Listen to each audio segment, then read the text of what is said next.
I'd like to call the meeting to order and rise for the pledge of allegiance.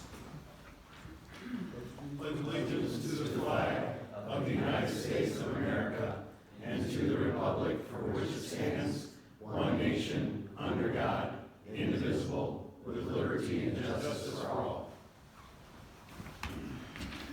I want to welcome everyone to the ninth City Council meeting of January 5th, 2026. May I have a roll call, City Clerk Price? Yes, Councilperson Bentley, Here. Bruns, Flynn, Here. Morrissey, Here. Palladino, Here. Soha, Present. Stuchel, Here. Wolfram, Here. Mayor Sessions. Here. Deputy President. Thank you. I did receive an email from Councilman Bruns that he will not be here tonight. Okay, we will go into approval of agenda. Are there any changes to the agenda by the City Council? City Manager Mackey.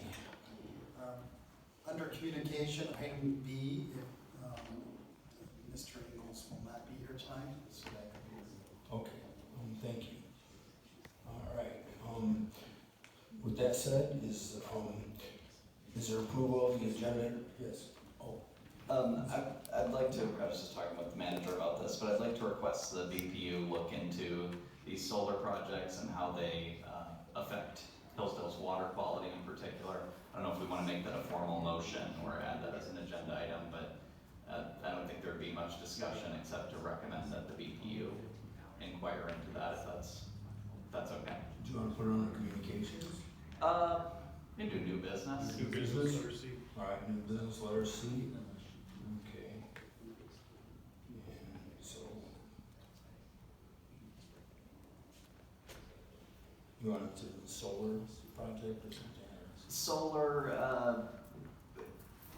really anything that's transforming the landscape, I suppose. I don't know if the windmills, but anything that's changing the landscape and you know, new industry, new technology that's near our water sources. Okay. But yes, the solar field and Fayette is the thing that's bringing this to my attention. All right, solar field. Okay, so is there a motion by council to approve the amended agenda? So, All right, we have to amend it first. Yes. okay, that's right. Okay, So I move to amend the agenda by removing Commissioner Ingles from communications and adding a solar alternative energy discussion under new business. all right. Okay, I got a motion to amend the agenda by Councilman Soha, supported by Councilman Morrissey. All in favor, say aye. Aye. All opposed? Okay, now we will move to, move to amend, Move to approve the amended agenda. Second. All right, got a motion by Councilman Soha to approve the amended agenda, second by Councilman Flynn. All in favor, say aye. Aye. All opposed? Motion passes. We have an agenda. We will now move on to public comment on agenda items only. Please limit your comments to 3 minutes and state your name and address. Podium is now open.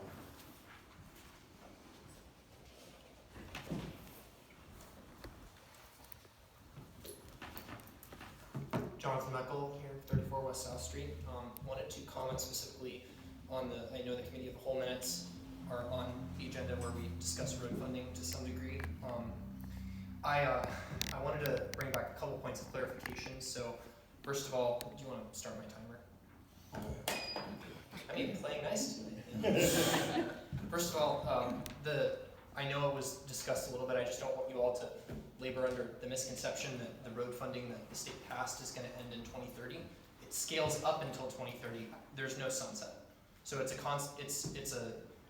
consistent amount that's going to be given to cities, villages, townships, counties, etc. So, but I think my biggest frustration with the committee of the whole meeting when we discussed that, I think the 3.9 million number, I understand that that's sort of what's ideal in order to maintain our roads. In an ideal world, I would be able to replace my furnace, my siding, my roof, my windows, a lot of other things in my house. I think there are very few people in Hillsdale who can afford that kind of, ideal repair. in their daily lives, in their houses, and I think making that a number to shoot for doesn't make a lot of sense to me. So I think what was frustrating, and I think Councilman Palladino mentioned this a little bit, is like, what's an actual number that we can reasonably shoot for?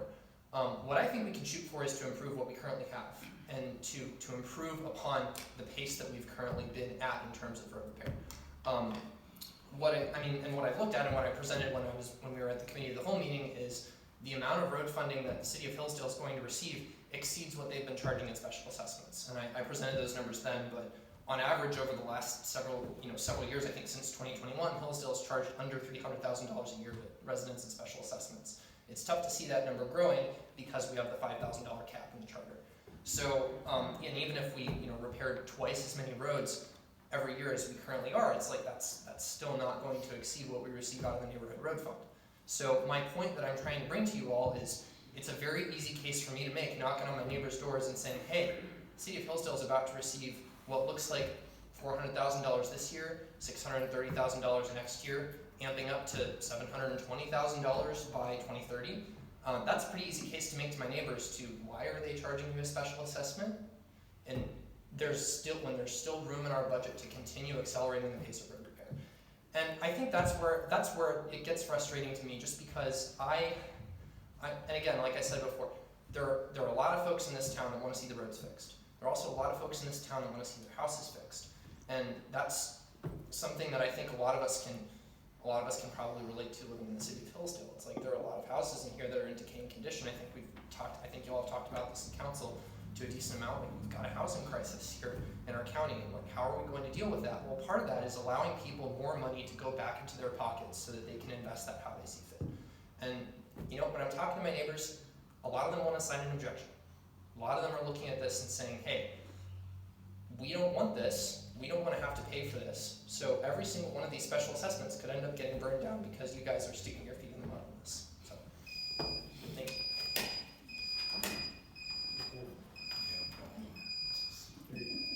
There you Yeah, thanks.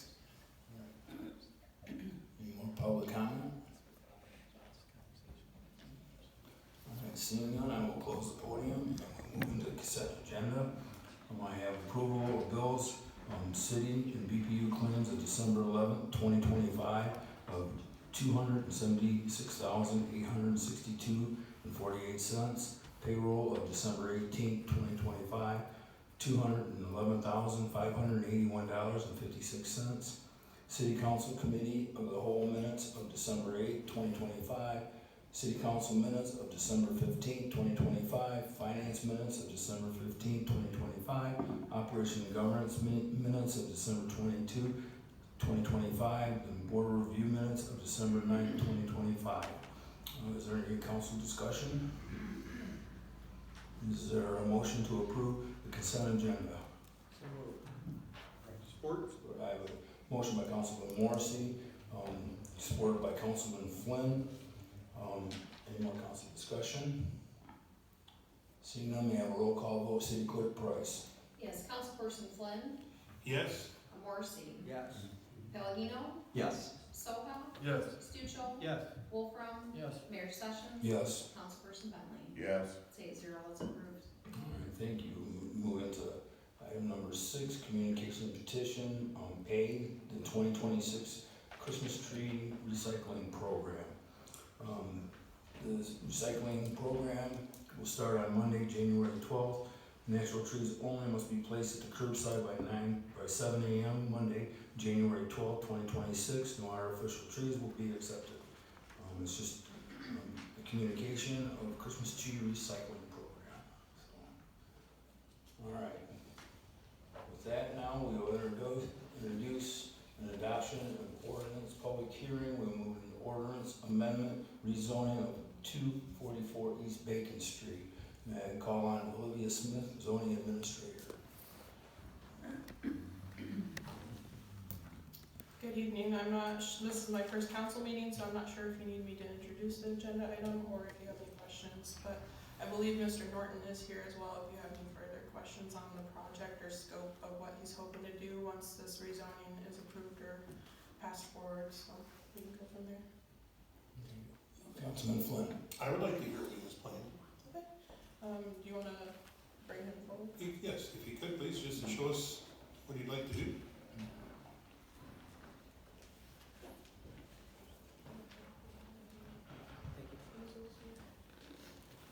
Well, I have some documentation here. Thank you. I'm Bob Norton. I appreciate you considering this.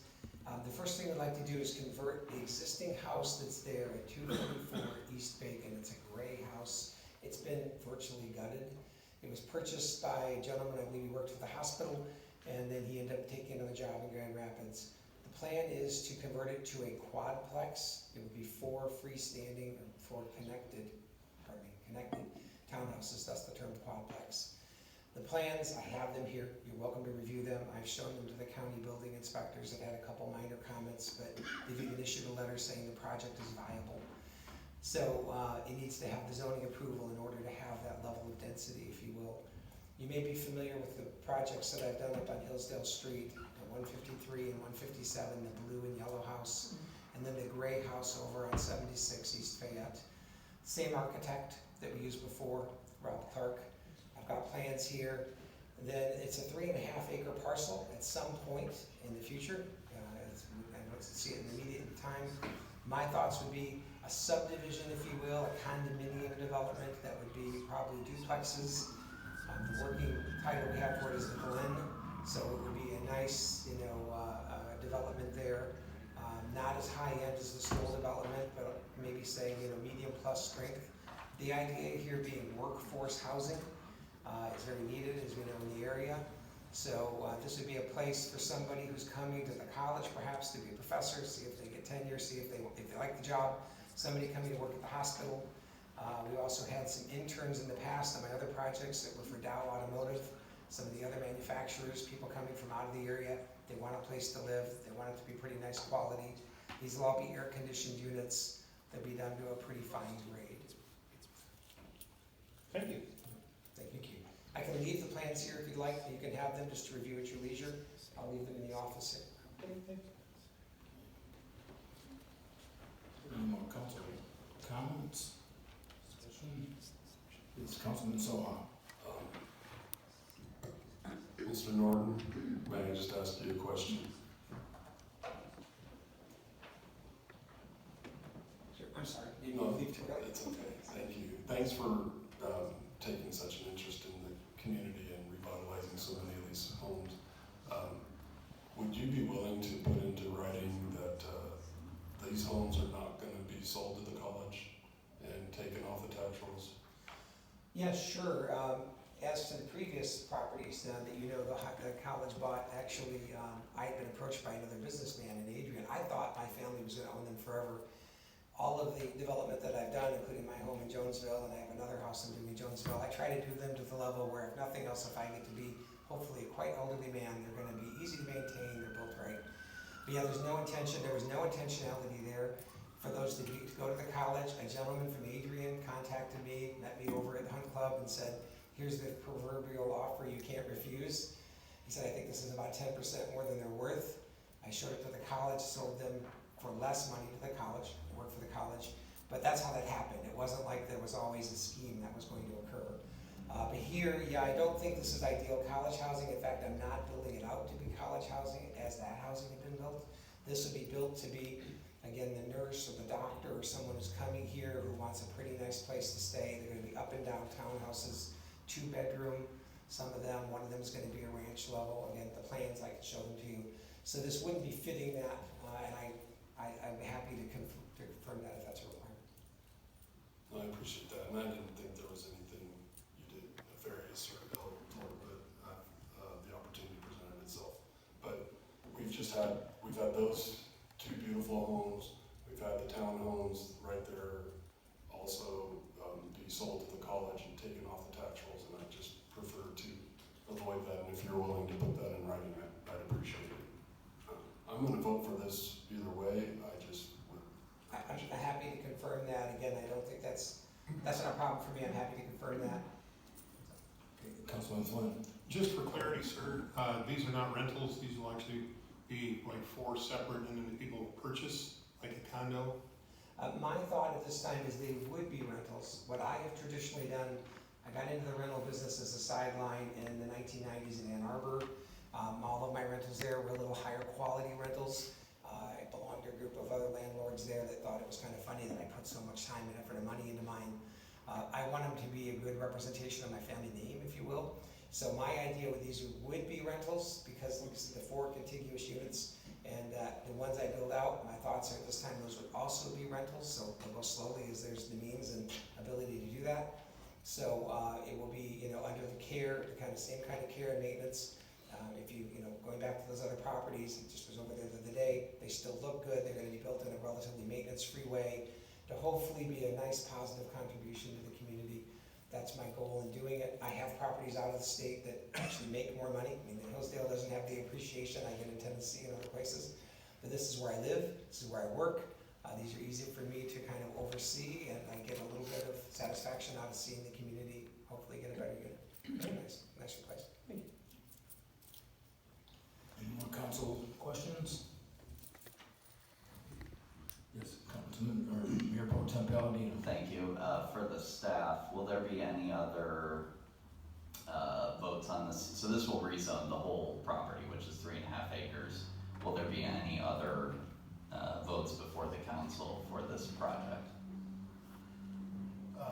That's correct. It was rezone the whole property, and there would not be, is my understanding. I don't believe council involvement will happen again until he potentially decides to do a subdivision route, so I don't believe there will be any further council involvement. Okay, thank you. And then is it legal to write some sort of restrictive deed regarding the transfer of property? That would be a question from our legal counsel, who is not here tonight due to illness.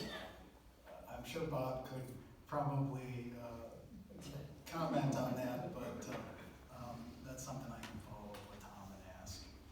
I'm happy to consider that. Basically, you have my word that, at least in my ownership of this, I have no intention of selling to the college. I'm 63 years old. I hope to live and retire here. So for the foreseeable future, I have no intention. I'm happy to confirm that and make that a contractual agreement, if you will, as to myself. If that helps. And it may also be useful for you to know, as to the planning commission, I would need to go back to them for site plan approval before anything like a subdivision. So today you're rezoning it, but nothing happens until they take some further action and it would be brought back before you. Does council always review site plans? Well, first it will go to the planning commission. Right. I don't believe council is involved unless there's a subdivision land division act. You approve any land divisions. If you went the condo route, that might come into play in the future, but at this point, I believe this is the last. Okay, thank you very much. Yeah, I'm gonna vote no for that reason, just because it sort of moves the ball in that direction, and I'm totally opposed to the creation of any new infrastructure in the city of Hillsdale at this point, and I think we have violated that repeatedly, and it's hard to see how we're creating more roadways at this point. I think we need to create policies that incentivize rebuilding within our current existing layout of the city and infrastructure. As we're seeing more of these empty plots are lining up around the city, and we really need to fill those out and make sure that we can maintain the infrastructure we have. Is it appropriate that I respond to that? Sure, Just to make please. sure it's clarification, there would be no new road being constructed by the city. This is off the existing vacant street. And any road, if you will, that goes in there would be my responsibility, but right now there's a driveway that goes to the building in question. So just to make that clear. Right. It would be like Hillsdale Commons or what's the other? Greenwood or Three Meadows. Yeah, it would be a private drive. Would be a private drive. Okay, so there is the possibility that in the future it will be part of the city's responsibility. Only if it were built to the city's standard. Okay. And we would look at that up front, but as Mr. Norton had indicated, that's not the plan, so it would not be. To not build it to the city standards? No, it's a private drive is not to the city standard. Our standard is to MDOT standards, and that would be very costly for Okay, so there is no chance that this will ever be part of the city's property. It's impossible. yes, that's correct.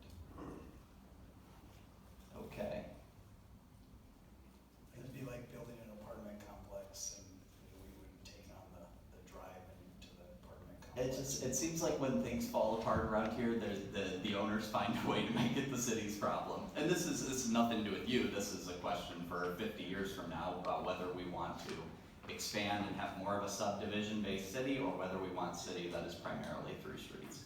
It's partly an aesthetic question too. If I Councilman may, Stucci. Yeah, just, if I may, sorry, one second. go ahead. Just basically, this is a parcel that's up the street from Bacon. Here, it has been a large lot, if you will, forever. The idea is to try to hopefully create walkable distances for people that's good for the city center. I happen to be working with the college on a development of 1,100 acres in California. I'm not an expert, but I'm dealing with a lot of other civil engineers and architects and others. And this is the hot thing for development of a rural urban area, is you need people that are gonna buy at the stores, go to the coffee shops, use the pharmacies, and walkability is like the current buzzword. It's either called urbanism or new urbanism, but we have a parcel of land that's got a nice, beautiful woods there because it's been sitting there 100 years and there's nobody who's coming and walking uptown and using the services.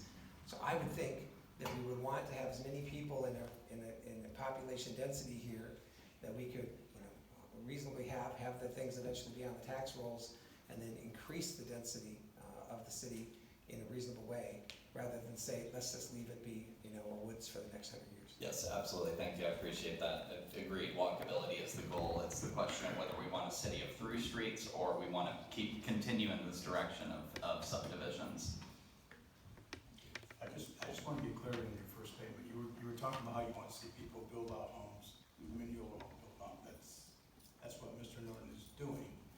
But I'm just confused by your concern about a potential possibility, maybe could be. I don't understand. Build homes on existing. Wait a minute, because he's doing exactly what you'd ask. He's taking an old home and building it out. That's great. Yeah. The first part of the project I'm totally fine with. But you're upset with or concerned about what could be maybe someday, we don't know. No, it's not what could be maybe someday. It's the fact that the best type of tax base is one with dense housing on its currently existing infrastructure. The more that we build out the subdivisions, the more that we are going to neglect, potentially, but not always, the existing through streets. Developers always have an incentive, it seems these days, as you probably know, to clear cut new land and to build new infrastructure, rather than simply to rebuild on lots that already exist within the city.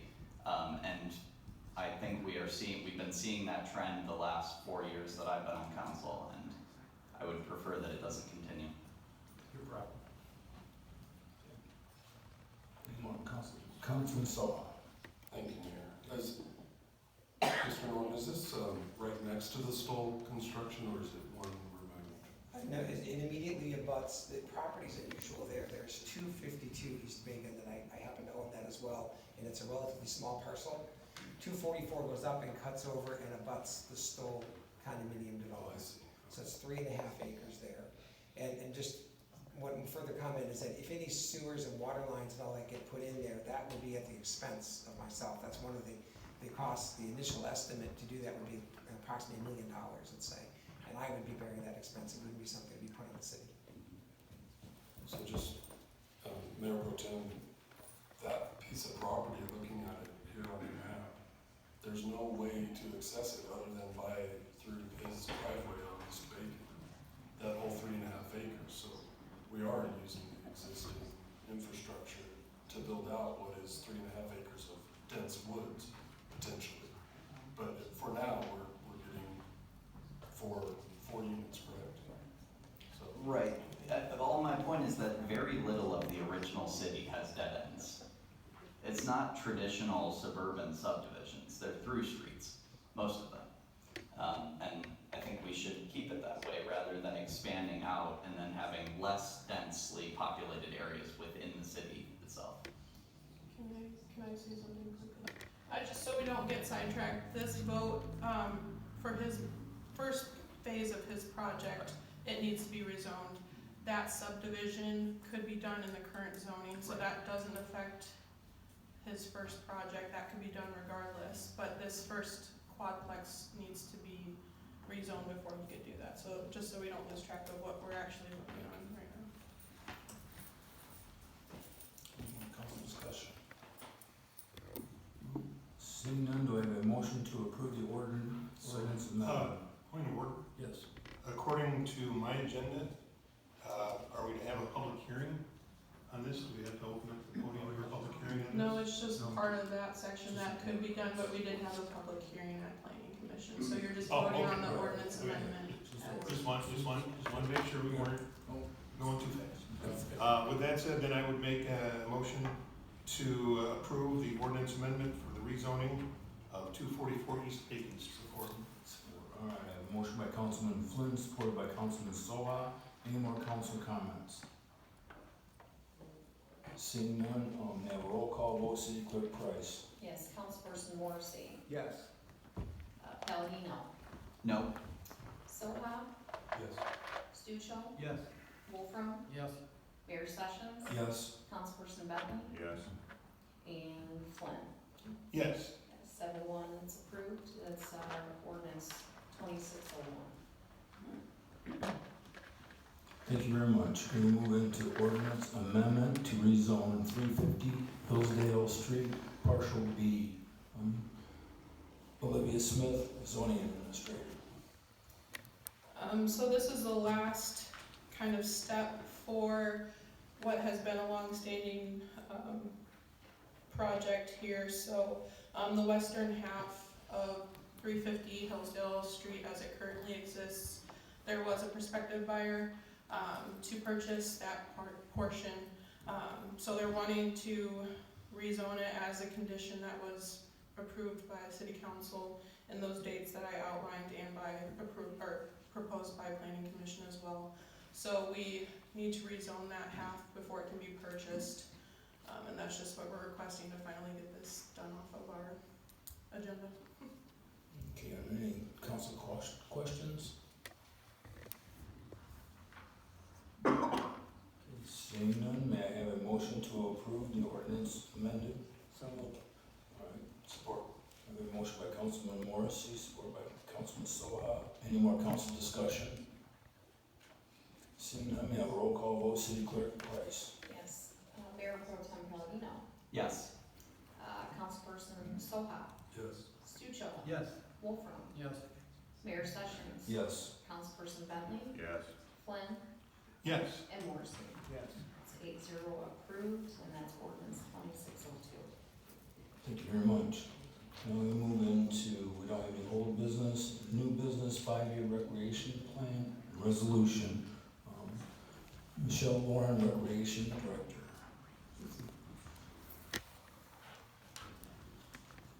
Good evening.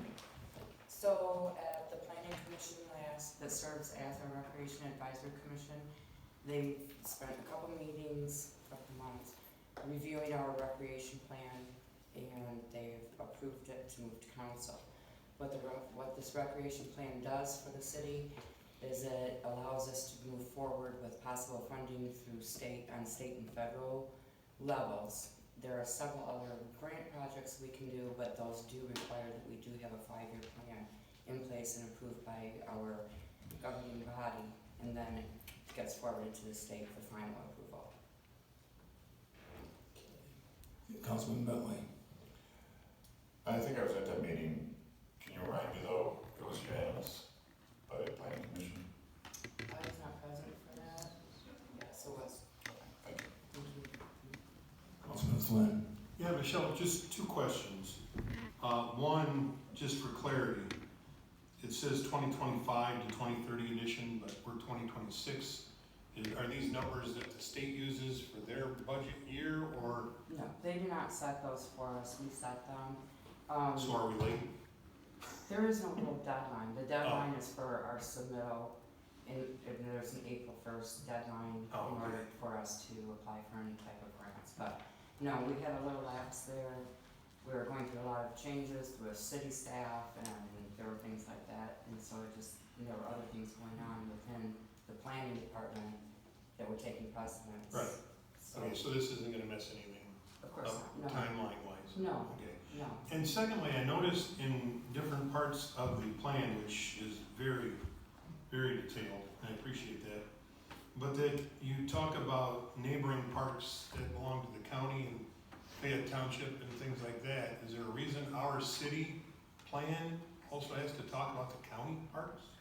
There is, and at one point we actually had a joint plan with the township, with Hillsdale Township. Oh, But because we only have, 46,000 total within our county, they look for collaboration inside and outside of your jurisdiction.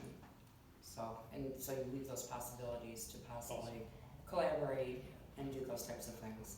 And those score very well on grants. okay, thank you. Mm-hmm. Any more council questions? Okay, seeing none, thank you very much. Thank you. Seeing none, may I have a motion to adopt the 2025 to 2030 City of Hillsdale Recreation Plan? So moved. All right, motion by Councilman Flynn, supported by Councilman Soha. Any more council discussion? Seeing none, may I have a roll call vote, City Clerk Price? Yes, Councilperson Soha, Yes. Stuchel, Yes. Wolfram, Yes. Mayor Sessions, Yes. Councilperson Bentley, Yes. Flynn, Yes. Morrissey, Yes. and Palladino. Yes. All right, that's 8-0, that's approved. Resolution 3664. Okay, we'll move into new business. Item B, City Manager Contract Amendment. City Manager Mackey. Thank you, Mayor. So as is in the council agenda, attached is an amendment to my existing city manager / BPU director appointment contract.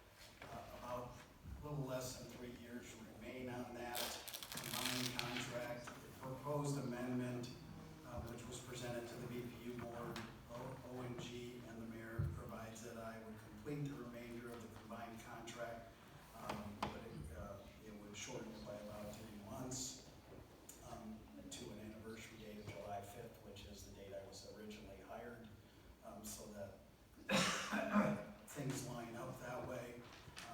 And then at the conclusion of the 3 years, I would transition out of the city I would, at the end of the 3 years, exit from the city manager role. So this is being requested kind of as a leadership transition for the future, so that the council and the public know that my intent is at the end of that period to transition out of the city manager role.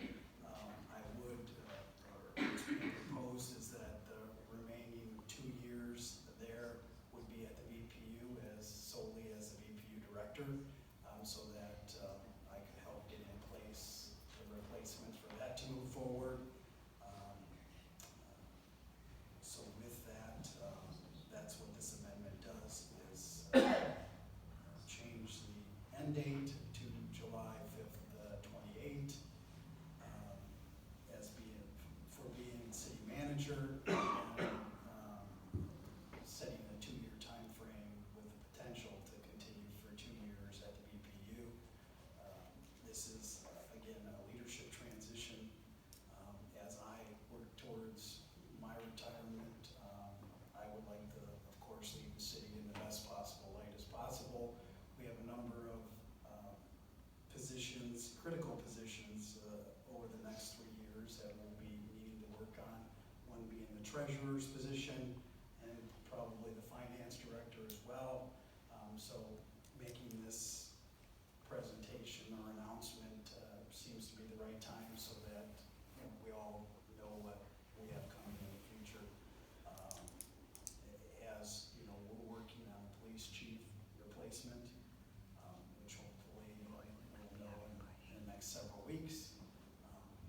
That being said, also the proposed amendment reduces the annual salary increase for the discretionary 4% to just a fixed 3% that would be split between the BPU and the city as is currently done. I'm happy to take any questions, but all the BPU board, the ONG committee, and mayor have reviewed the proposal and are supportive of the amendment's adoption. Councilman Bentley. Can you say a few words about how the job hunt is going for the electric and water? So the water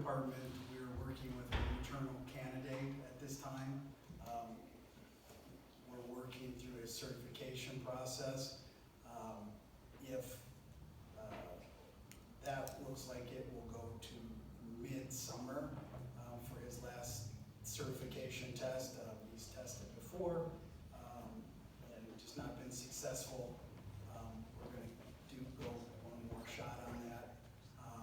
And then on the replacement on the electric side, we have not pursued that yet, basically because I'm learning the job that was left to me so that I can train the next person that comes on.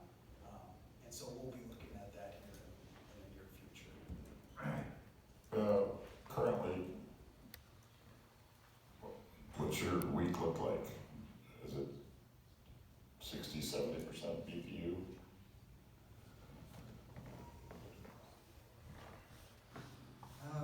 It's really kind of a hard question to answer because it's based on the duties that are kind of in front of me at that particular time. I guess I haven't necessarily given a thought on what that percent is. The way that it's currently split, so split according to the contract was based on pay was 60% is paid by the BPU, 40% by the city. We've reduced that on the city side because I am spending more time on the BPU side. So I believe it's 80-20 right now because you know, we do have Mr. Fry picking up extra duties on the city side. Yeah, I don't know how it's tenable or makes sense that you are doing 4 full-time jobs. So I'm gonna vote no, but I'm sure it'll pass.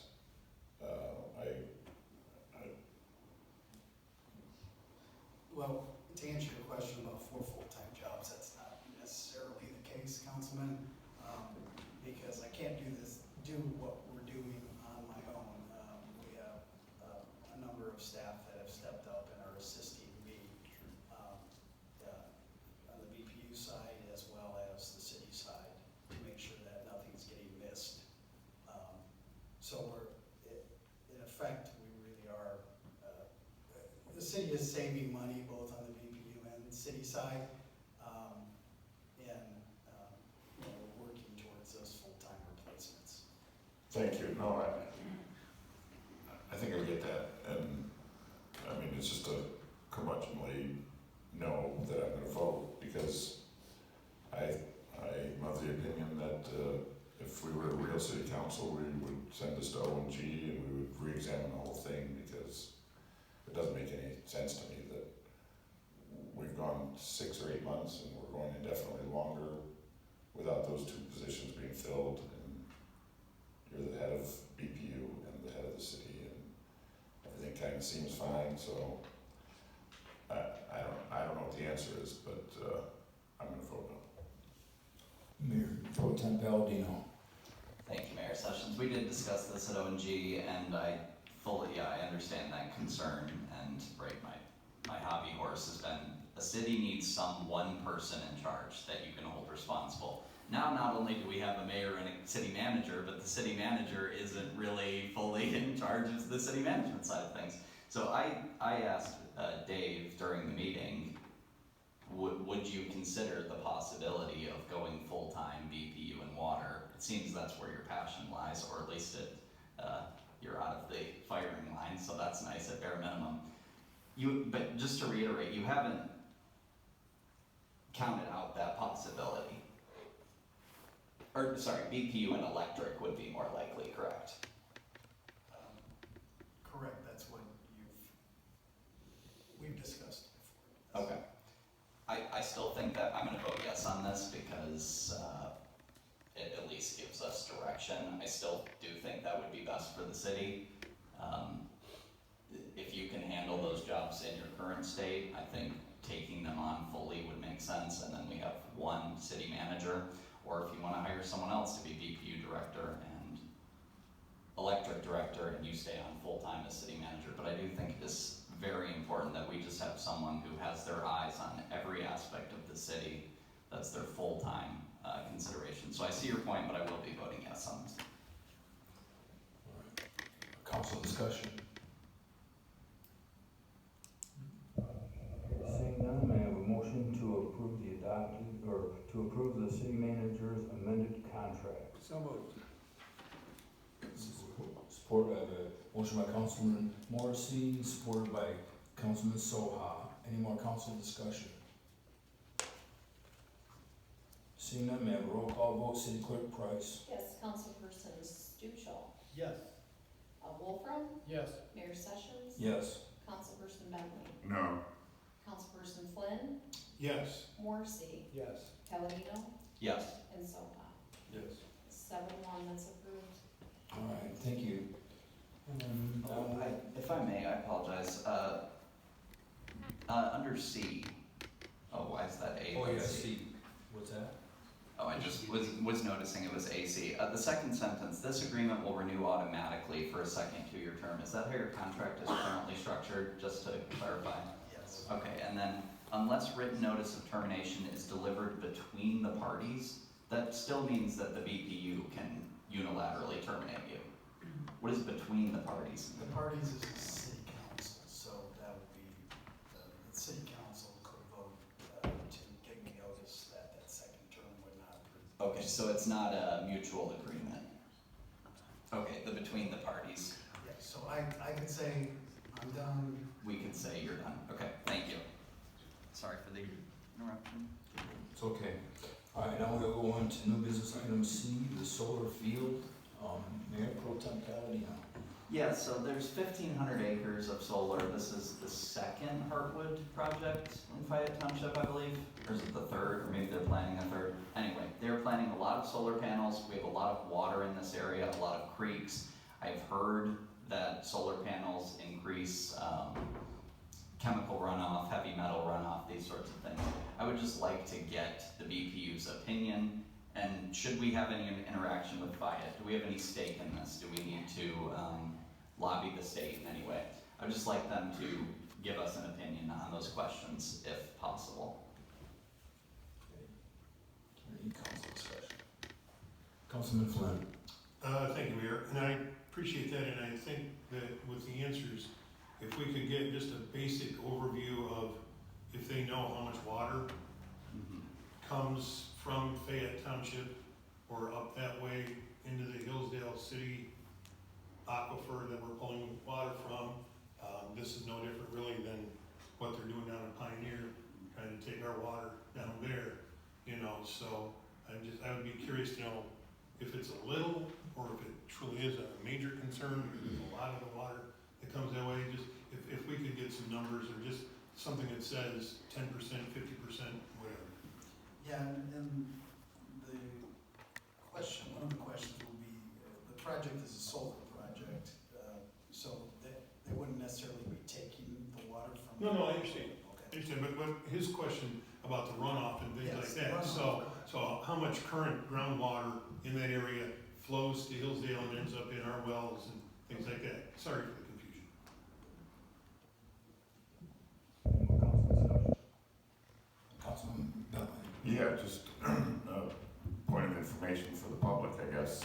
There was a meeting tonight that had apparently overwhelming opposition up in the Fayette Township building in Jonesville. So they postponed it, and I believe there's one scheduled for a week from today up there. So, yeah, the plan is Hillsdale Street all the way to Jonesville from our city limits almost, I think.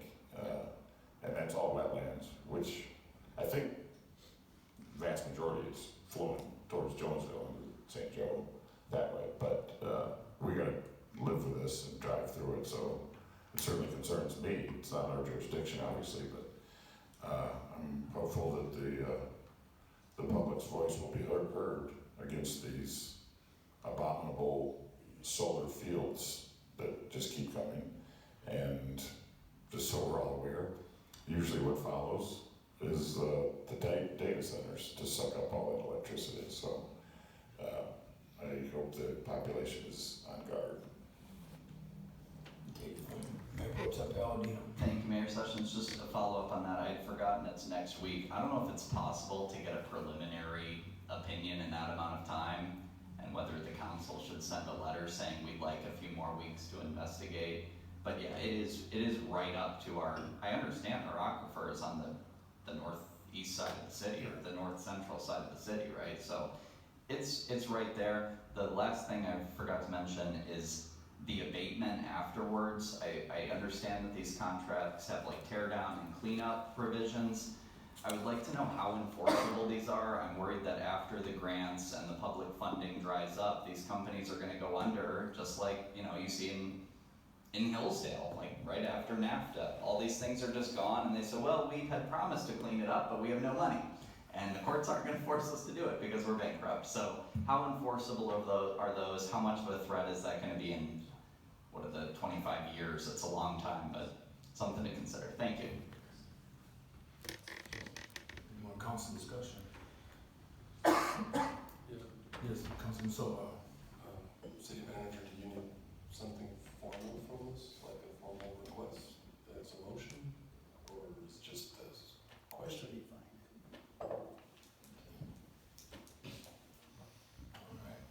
Any more council discussion? Seeing none, we move on to miscellaneous reports, proclamations, none. Appointment, Library Board, Daniel LaRue. I respectfully request the City Council's confirmation of my appointment of Daniel LaRue to the Hillsdale Community Library Board. Mr. LaRue is a lifelong Hillsdale resident who was born and raised here and is now raising his family in our community. He has 2 kids who use the Hillsdale Community Library, so he has direct personal stake in the library's continuous success and service to local families. Professionally, Mr. LaRue brings significant experience in public and non-profit governance. He has served on multiple boards, including the Reading Emergency Unit Board, the Hillsdale Community School Board, and the City of Hillsdale Zoning Board of Appeals, where he has demonstrated sound judgment and a strong commitment to public service. Importantly, Mr. LaRue also brings financial expertise to the library board, has previously identified as a need. He holds a business administration degree and currently serves as the finance director for the Hillsdale Community Senior Service Center. I firmly believe Mr. LaRue's lifelong ties to the City of Hillsdale, combined with his professional background, will help ensure the library board remains closely connected to the community it serves and in a strong financial position, so that will continue to be a resource that brings all Hillsdale residents for years to come. I did receive 2 emails in approval of Mr. LaRue, and I did not receive any opposing. I also did receive from the past person that was on the Hillsdale Library Board this afternoon that he wanted to be considered, but I have already made the request for the appointment. So, Councilman Bentley. I think we all received at least 4 that questioned this appointment. So I don't know how you missed those today, I guess. I didn't get it. There were 4 negative emails at least that I saw.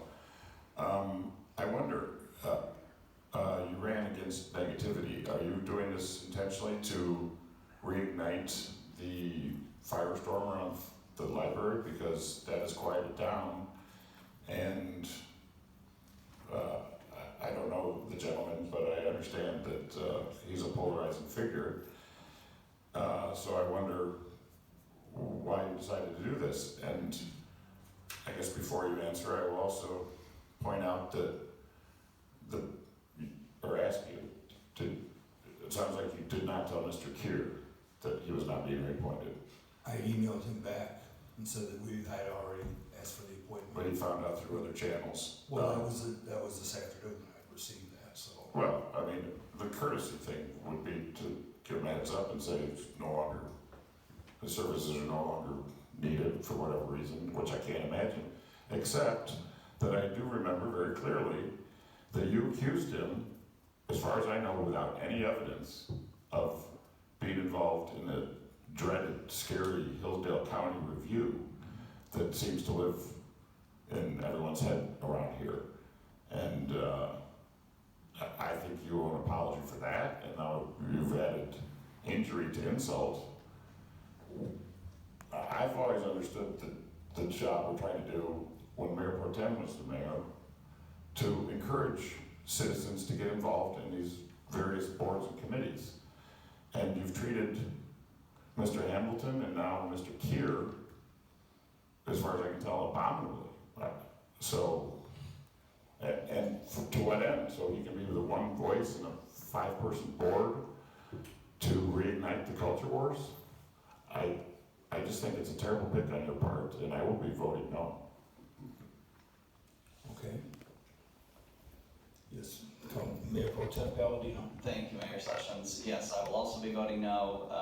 Actually, similar reasons why some people up here voted no, though these are of minor importance, but, it ran against negativity, talking about turning down the temperature. This guy is reposting stuff that calls me dangerous, fascist, a threat to our community. I don't want to serve next to him. Okay, that's a minor point, though. The main thing is I don't trust his judgment.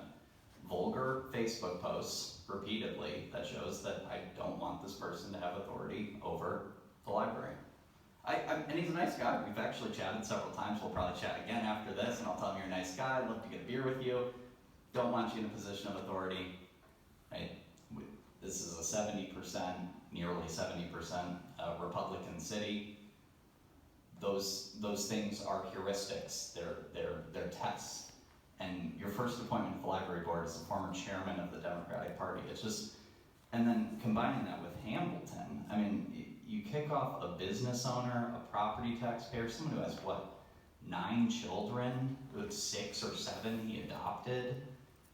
For someone who doesn't live in the city, doesn't own a downtown business, you say your primary concern is to make it legal for people who don't live in the city to serve on boards. I mean, what are we doing here? I hope Mr. Hamilton runs for mayor. Councilman Flynn. I would just like to state that Mayor Pro Tem Palladino, a couple of months ago, and the librarian, the last time she was here, requested that we try to find somebody with a financial background to be on the library board. It seems you have done that. So I think that with that said, Dan would fit that. Thank you. Councilman Valley. To address Councilman Flynn's, our Mayor Pro Tem often just speaks his mind off the cuff. I can't imagine what finance expertise is needed on the library board. So that's. Well, it wasn't just him, it was the librarian herself as well, so she should know what she needs. Okay. There's a quote from you during the election, Mr. Mayor, from the Hillsdalean interview you did. Sessions said that he would nominate the, quote, best and most qualified candidates for library board positions and would consider letting the Operations and Governance Standing Committee make a recommendation to the council. According to Sessions, quote, adult books and all that should not be in the children's section. He added that LGBT materials are, quote, more of an adult issue. And the person, if I understand correctly, I don't know this gentleman, I believe he's loudly and publicly on the other side of that issue. So again, it begs the question of your judgment and why you've done this. And it's not just a rhetorical question. I would like you to defend this choice if you. I did it because financially, he's very qualified financially, and that's what we need as a library. And that was my basis. Also, he was a member of the school. He's a member of the school board. That's what I based this appointment on. And actually, at this time, I'd like to ask Mr. Dan LaRue to come to the podium and speak. Thank you for having me. Thank you. Yep. Is there any questions, Ms. LaRue?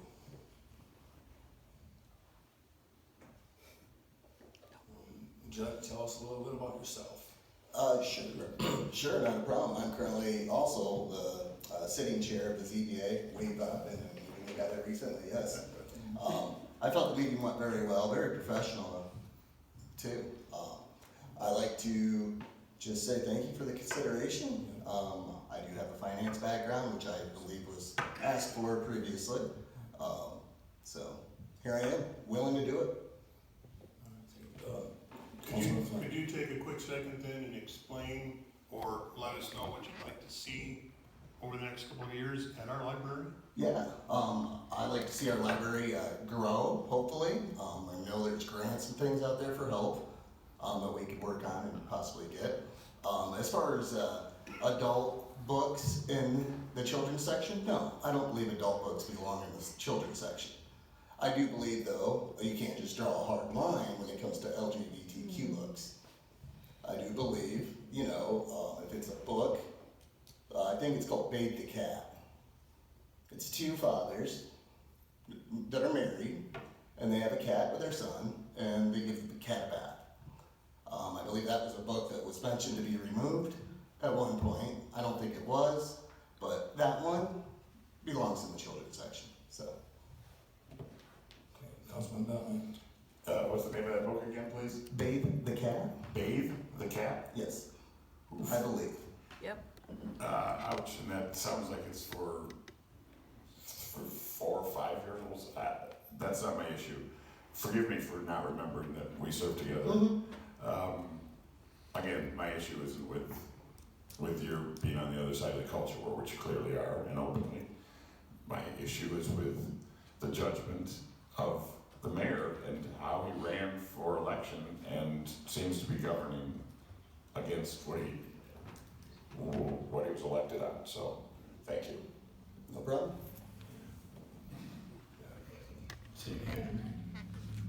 I just wanted to make clear that Mr. LaRue had his application in for the council committee appointment for the library board for multiple cycles. And when that vacancy came up, he had requested through the city clerk for it to be reconsidered. As the mayor had indicated, the current candidate had not reached the person who's going off the board, did not reach out to either him or I in regards to the appointment. And we were given Dan had been recommended in the past and had expressed interest, felt that he would be that he would be appropriate to move forward. So Thank you. No, it's a very political and sensitive topic, and it is the mayor's prerogative to appoint whomever he wants. And I think Mayor Pro Tem did not appoint him. Was that for this library position? So, fair enough. Elections have consequences. Again, I'm just pointing out, this is not how Mayor Sessions ran, and he owes an apology for his original smear against Mr. Keir back in whatever it was, the summertime. And now we have a pattern with Mr. Hamilton and Mr. Keir of citizens being treated with disrespect. Councilman Mayor Pro Tem Palladino. Thank you, Mayor Sessions. On Mr. Mackey's point there, I have trouble with that. I mean, first of all, the presumption during my entire time on council has been that renomination and reappointment is automatic, except for occasional, rotation, or someone says they don't want to. When someone is a member of the city in very high standing, that should be it should just be automatic. Second point is, I reached out to all of the candidates whose terms were expiring and said, do you want to be reappointed? Or they reached out to me, or I just knew, this they're really into it, it's no-brainer reappointment. We should not be waiting on, these people are serving unpaid. They forget about their job for, 29 days a month for the most part, except for a few hours when they're getting ready. We need to be proactively saying, thank you for serving. Are you interested in continuing to serve? Or proactively saying, I'm not going to reappoint you because because I want a Democrat on the board, which is totally, that's your prerogative. But just sort of letting people go willy-nilly, the Hamilton thing, is really, that's grinding my gears. Thank you. Councilman Flynn. Just curious, how long will this appointment be for? 5 years. 5 years? Okay, thank you. I would make a motion then to approve, yeah, okay. I'd like to make a motion then that we approve Daniel LaRue to the library board. Okay, is there a second? I will second. Okay, I have a motion by, or a second by Councilman Wolfram. Any more council discussion? Thank you, Mr. Thank you. Yep. Yes, Councilman. So I'd just like to remind council that Mayor Stockford brought Mr. LaRue up and it was soundly defeated a few years ago. Okay. All right, more council discussion. Seeing none, may I have a roll call vote, City Clerk Price? Yes, Councilperson Wolfram. Yes. Mayor Sessions. Yes. Councilperson Bentley. No. Flynn. Yes. Morrissey. No. Palladino. No. Soha. No. Stuchel. No. Is that 4-4? Fails. Okay, thank you very much. Let's see. Okay, there is, let's see, nothing other, then we'll move into general public comment. Please limit your comments to 3 minutes and state your name and address. Podium is now open.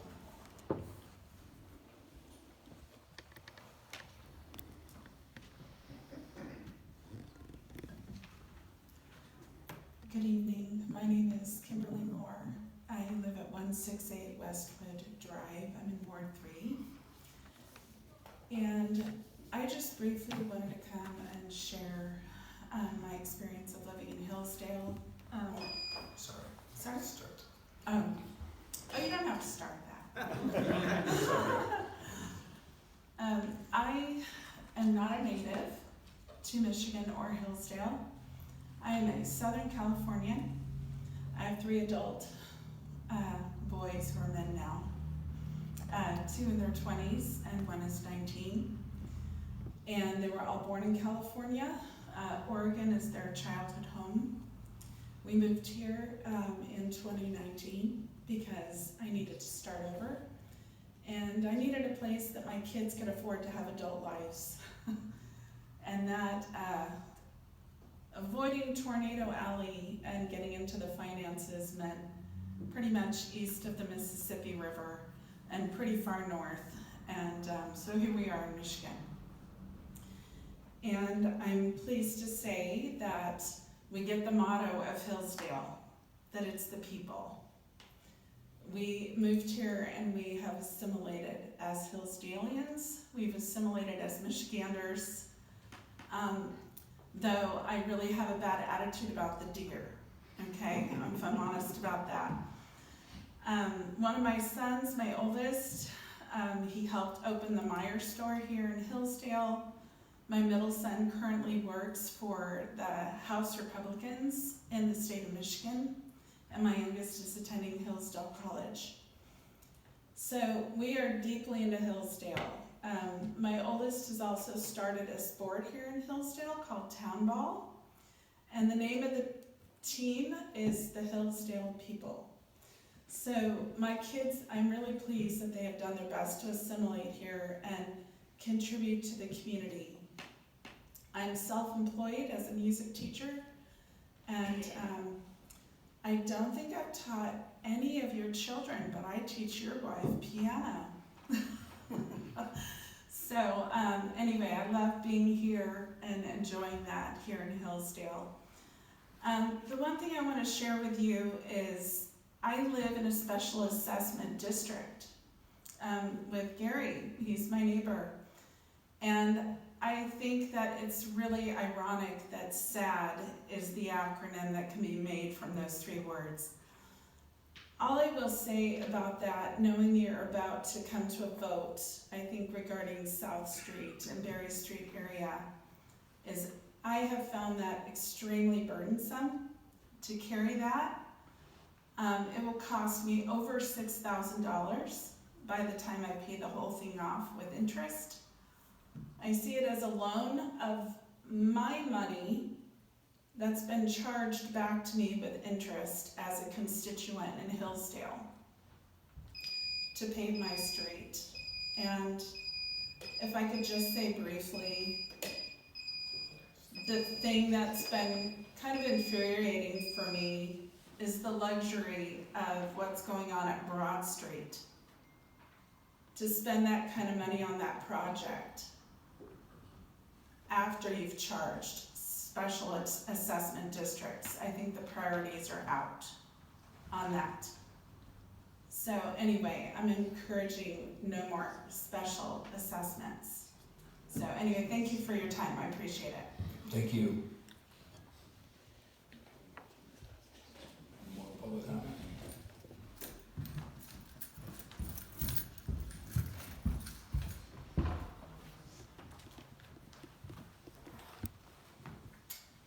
Penny Swan, Ward 4. First, I'm greatly disappointed just because Dan LaRue is a Democrat and he spoke up for citizens in the county that need a voice at the library, that he was not approved.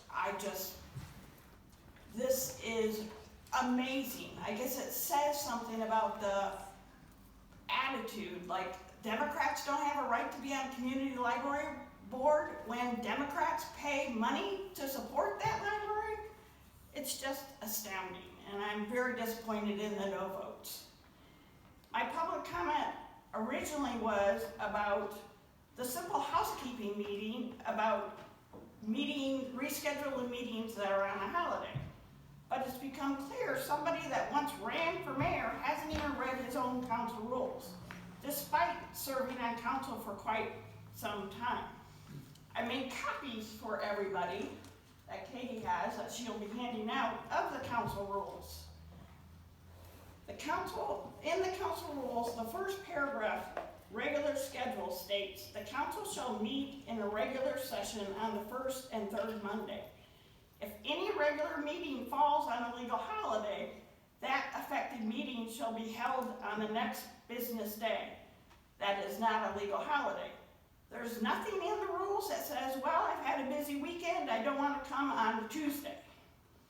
The rules are clear. You are obligated to meet the Tuesday after the Monday holiday. You are obligated to meet the first and third Monday unless there isn't enough business, which is the only valid reason to cancel a meeting that happens maybe once a year. You don't get to pick and choose whether what day or what week you want to meet. The council rules make that clear. Did you hand those out? Thank you. Thank you.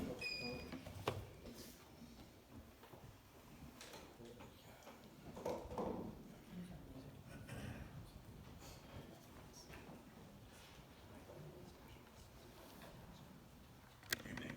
Robert Eichler, I'm in Scipio Township, and very much concerned about what happened to Fayette tonight. There was about 200 or so that did come out there. It was the parking lot, everything was full. And so appropriately, I had asked, as well as this morning calling WCSR, if there had been any notices given to most people, and there hasn't been. Again, they showed up, I mean, really a big voice.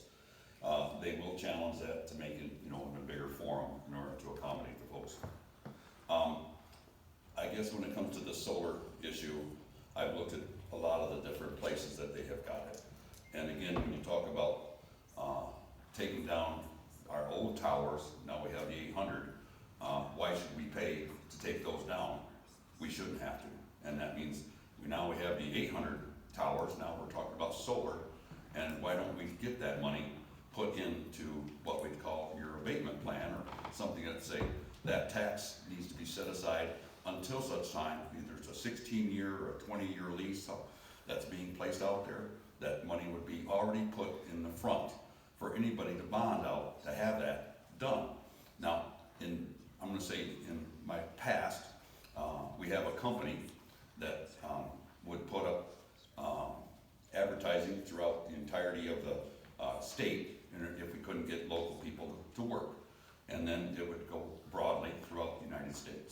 with that, it made a difference of what we could employ. And I've been out there watching, I don't know how many that are from Cuba, Mexico, or wherever, and they're making hand over fist money. And they are really, looking forward to leaving our country. But I didn't see that astonishing lead in what we have to have here in our county, in our state. And I deal with various people on different items and subjects that I think we need to look at, from MDOT to wherever we're at city councils. And I do like to get it into different townships. We need to spread the word though that, this solar is an obstruction to a lot of our lands.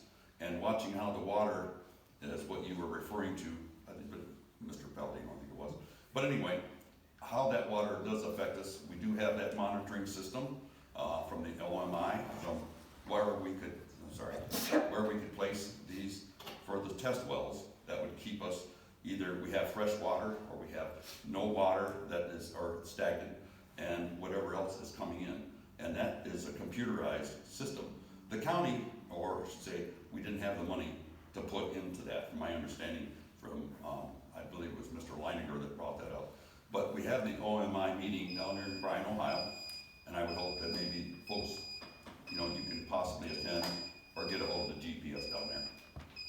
Thank you.